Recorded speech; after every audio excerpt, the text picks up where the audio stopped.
Much for staying with us. Here are some updates in the news. From Techiman, Joy News' Anna Sabit reports on a high-stake, heavily secured election in the Bono East region, where over 8,000 NPP delegates are deciding not just a party leader, but the candidates they believe can rescue power in 2028, with some regional leadership openly rallying behind former Vice President Dr. Mahamudu Bawumia, while police prepare to guarantee a peaceful process. The political future of Ghana's largest opposition party will be decided in the next few hours. From the heart of the Bono East region to every corner of the nation, over 200,000 delegates of the New Patriotic Party are voting to choose the leader who they believe can bring the party back to power in 2028. Here in the Bono East region, where over 8,000 delegates are expected to cast their ballots, the message from officials is clear. This will be a peaceful, orderly and secure election. The regional police have stationed significant personnel here with a commitment that no private security or party-affiliated individuals will be allowed near the voting areas. ACP Stephen Bodu is the Deputy Regional Police Commander. We are fully prepared. We have 11 constituencies. We deployed 825 personnel across board. We have 75 for every polling station. Outside is also made provision for rapid response to take care of any issue that may crop up in the course of the voting. For a smooth election, the backbone is a flawless logistical operation. The Electoral Commission has taken full control, a move designed to guarantee neutrality and credibility. Dr. Gabriel Deyabwa is the regional EC chairperson. One good thing about this election is that, as at this time, at this stage, everything has been handed over to Electoral Commission. So we are in fully charge of the conduct of the election. No party executive, election committee again. So we are going to handle it the way we have been handling normal elections. So nobody should detain any fear that any political party chairman or secretary can influence anything. No. At this stage, it's the Electoral Commission that has taken charge. While the EC manages the process, the delegates hold the power. And here in the Bono East region, a significant current is flowing in one direction. Regional Party Chairman Ibrahim Baba Bukari has already made a decision. He says Dr. Mahamudu Bawumia is the more prepared candidate to win power back in 2028. The most prepared candidate among all, the most disciplined candidate among all as it stands now, is Dr. Alhaji Mahamudu Bawumia. He is the candidate, I think, in my opinion, that should we vote for him, he will be able to wrestle power from the NDC come 2028. And that is the reason why I'm for Bawumia. I'm for Bawumia not because of my selfish interest, but for the betterment of the party. Another delegate we spoke with and a key member of the party in Techiman South, Mohammed Mukaram Abdallah, says the experience and popularity of the former vice president puts him at a pole position not just to lead the NPP, but to rescue power in 2028. He was on the ballot in 2008 election. He was on the ballot 2012, 2016, 2020, and 2024. So for now, I can say boldly that taking John Dramani Mahama, His Excellency, away, Dr. Mahamudu Bawumia is the most popular politician in the country. And I think selling him will be easy for us as a party. But with such high stakes comes the risk of tension. The question has been, what is being done to keep the peace? The police response has been overwhelming and unequivocal. From all indications, we're going to have peaceful primaries. Those who want to foment trouble and later go and cry victim, we're ready for them. So as the voting begins in the next few hours, the picture here in Bono East is one of robust security, clear administrative control, and a dominant sentiment among delegates favoring the former vice president. But the final word rests not with the chairman or sentiment, but with the individual delegates in the secrecy of the booth. This is where the 2028 journey truly begins. Anna Sabit, Joy News, Techiman. The growing accommodation deficits in Ghana's tertiary institutions continue to place pressure on students, affecting academic performance, discipline, and overall welfare, especially as enrollment numbers rise. At Ketan in the Second Tertiary metropolis, a private sector intervention is offering some relief. The Just More Group has commissioned a new hostel facility for students of the University of Mines and Technology School of Railway and Infrastructure Development, an initiative stakeholders say is not only easing accommodation challenge, but also enhancing learning and student life.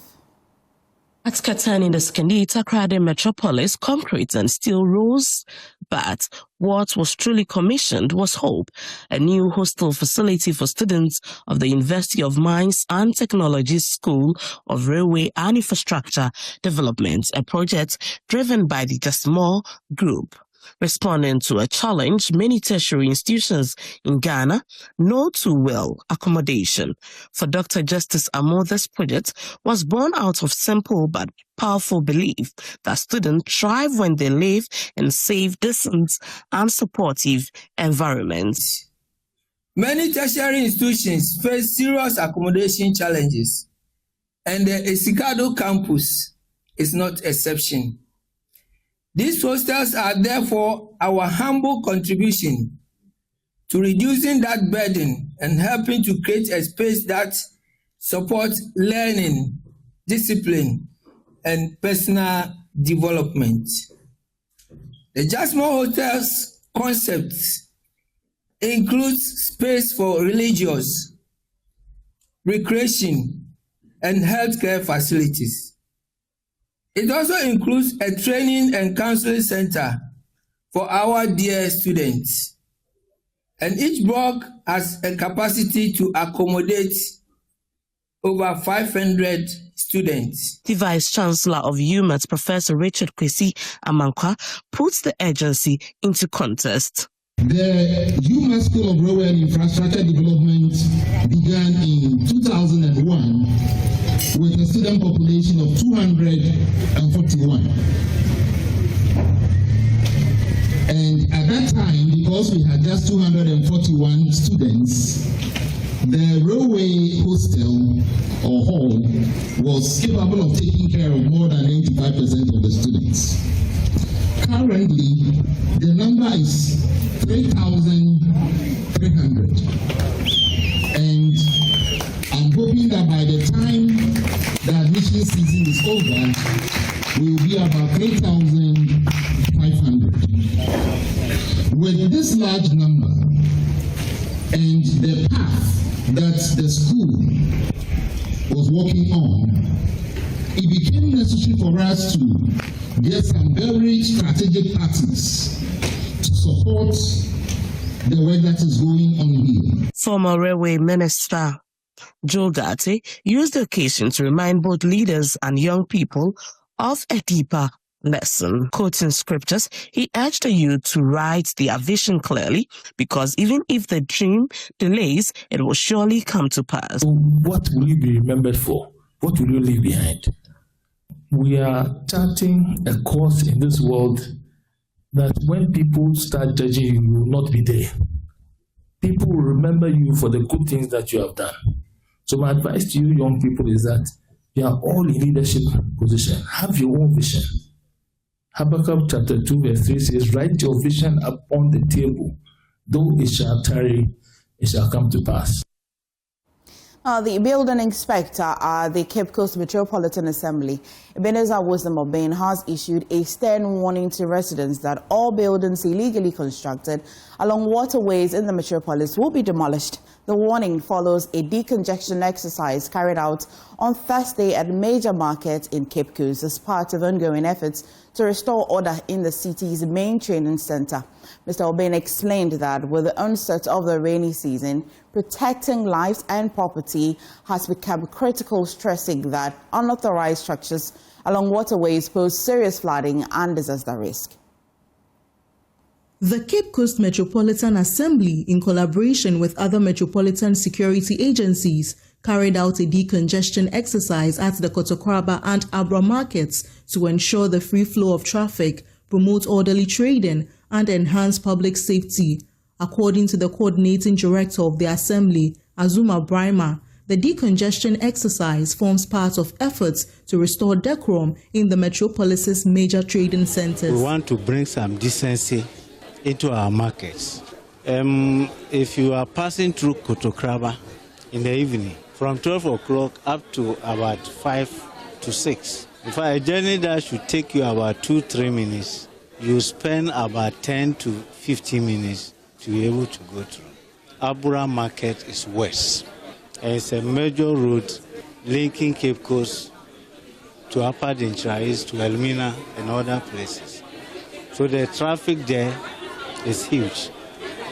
And selling on the pavement and the walkways have made the traffic there very worse.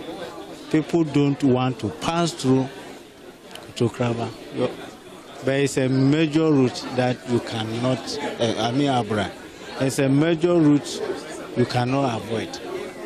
So today's exercise is to bring some decency and to also allow traffic to flow freely so that people can go about their business without much difficulty. The Abura District Commander, George Kojodo, stressed that the initiative will not be a one-off activity but a sustained exercise to maintain order in the markets. I'm told that they have done this thing countless number of times, but have not been sustained. But this time around, we are focused, and it's going to be sustained. You know, I'm just a week old in town, but they briefed me that they have embarked on this before, but 100 meters away, when the enforcers leave, they come back to the same spot, and law and order is broken.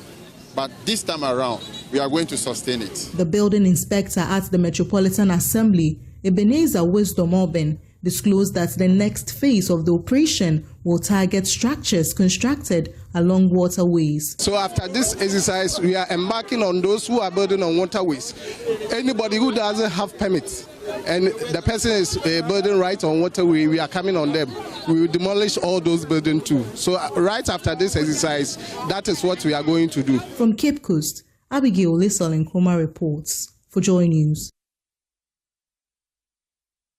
A research study by stakeholders in the fisheries sector on sustainable futures has revealed that a return to traditional fishing practices could help boost aquatic yields, even as the ongoing fishing close season continues to significantly impact artisanal fishing activities. Speaking at a stakeholder engagement in Cape Coast on the study dubbed the Sankofa Project, the president of the Canoe and Fishing Gear Owners Association of Ghana, Nana Kweje, said the initiative seeks to integrate indigenous knowledge and traditional fishing practices into formal fisheries management system. He further acknowledged the fisheries minister's interest in introducing a bylaw to enforce traditional fishing holidays. The Sankofa Project is a collaborative initiative involving the University of St. Andrews in Scotland, the Canoe and Fishing Gear Owners Association of Ghana, the Fisheries Commission, and the Fisheries Committee for the West Central Gulf of Guinea.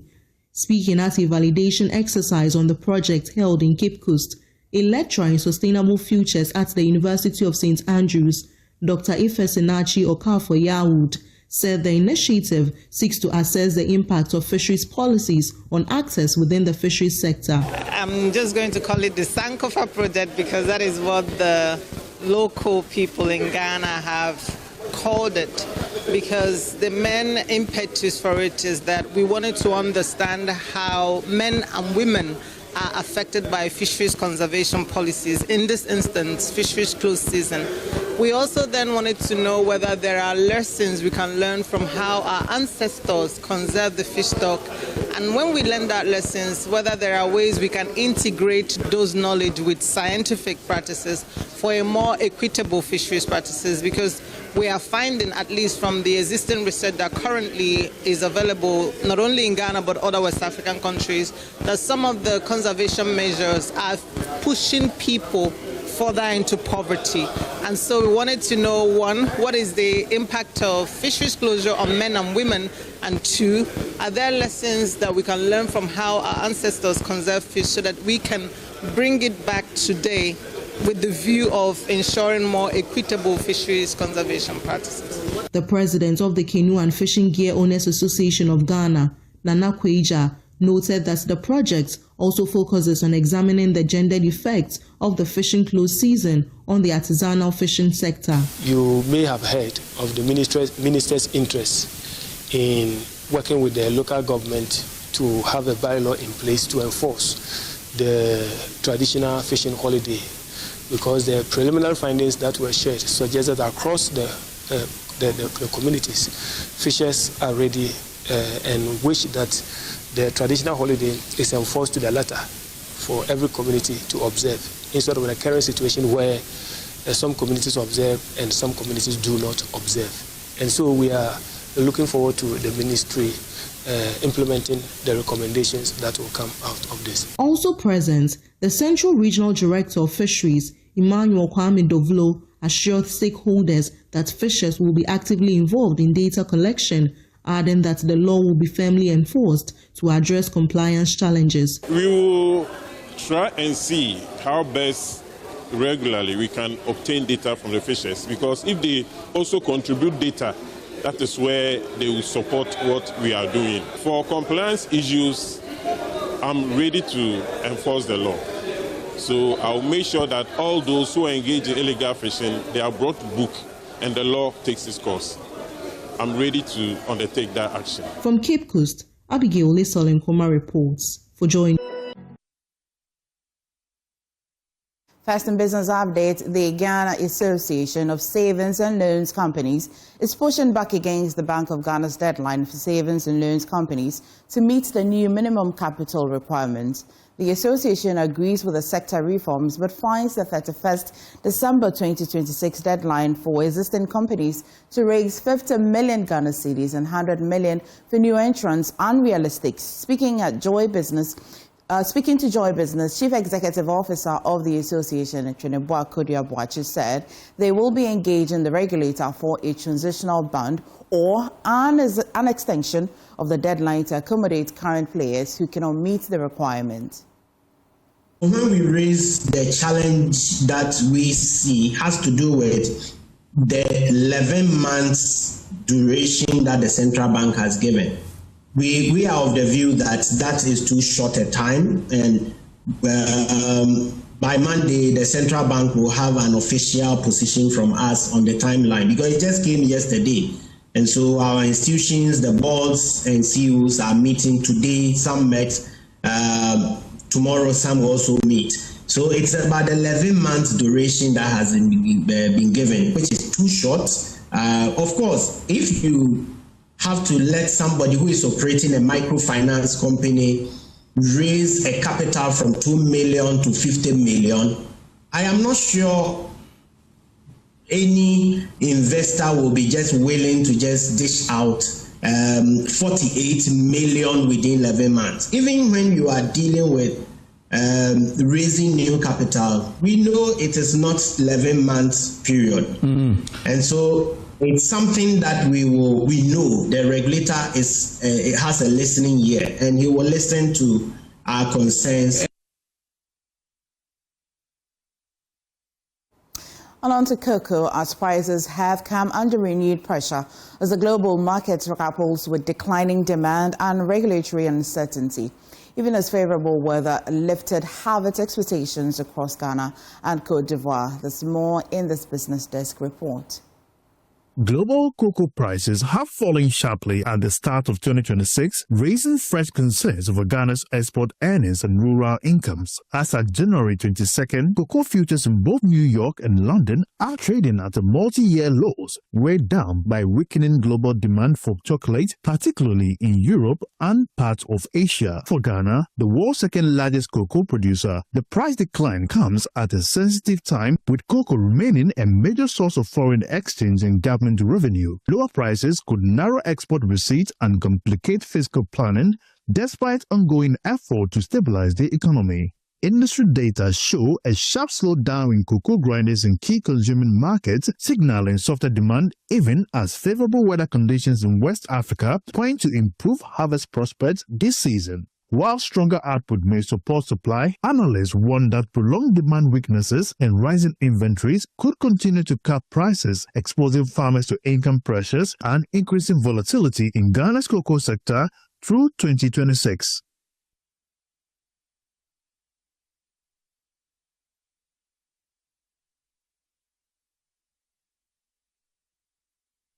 Well, that's how we wrap up the bulletin on the show, but quickly before sports is commodities.